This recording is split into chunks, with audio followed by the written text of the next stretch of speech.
একটা ট্রেন সকাল ৮:০২ আসার কথা, আর ঠিক ৮:০২ সেটা প্ল্যাটফর্মে ঢুকে পড়ে। ১ মিনিটও আগে না, ১ মিনিটও পরে না।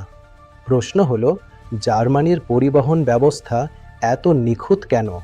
এটা কি শুধু উন্নত প্রযুক্তির কারণে, নাকি এর পেছনে আছে আরও বড় কোনো সিস্টেম? জার্মানির পরিবহন ব্যবস্থার সবচেয়ে বড় শক্তি প্ল্যানিং। প্রতিটি রুট, প্রতিটি সময়সূচি সব কিছু খুব হিসাব করে তৈরি করা হয়। এখানে চলবে বলে কিছু নেই, সব কিছু আগে থেকেই নির্ধারিত। প্রতিটি সেকেন্ড এখানে মূল্যবান। আর একটা গুরুত্বপূর্ণ বিষয়, কানেকশন। বাস, ট্রেন, ট্র্যাম সব কিছু একে অপরের সাথে যুক্ত।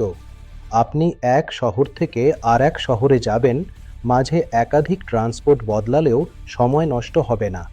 কিন্তু শুধু সিস্টেম থাকলেই হয় না, মানুষকেও সেটা মানতে হয়। জার্মানির মানুষ সময় মেনে চলে, তারা নিয়ম মেনে চলে, তাই পুরো সিস্টেমটা এত স্মুথলি কাজ করে। এটা তাদের সংস্কৃতির অংশ। এখানে আধুনিক প্রযুক্তি ব্যবহার করা হয়, real time tracking, digital schedule এবং অটোমেটিক কন্ট্রোল সিস্টেম। আর সবচেয়ে গুরুত্বপূর্ণ, রেগুলার মেনটেনেন্স, যার ফলে এই বিশাল সিস্টেম কখনো ভেঙে পড়ে না।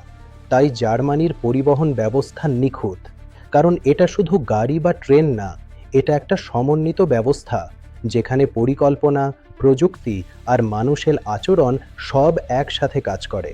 এখন প্রশ্নটা আপনার জন্য, একটা ভালো পরিবহন ব্যবস্থা তৈরি করতে সবচেয়ে গুরুত্বপূর্ণ কী?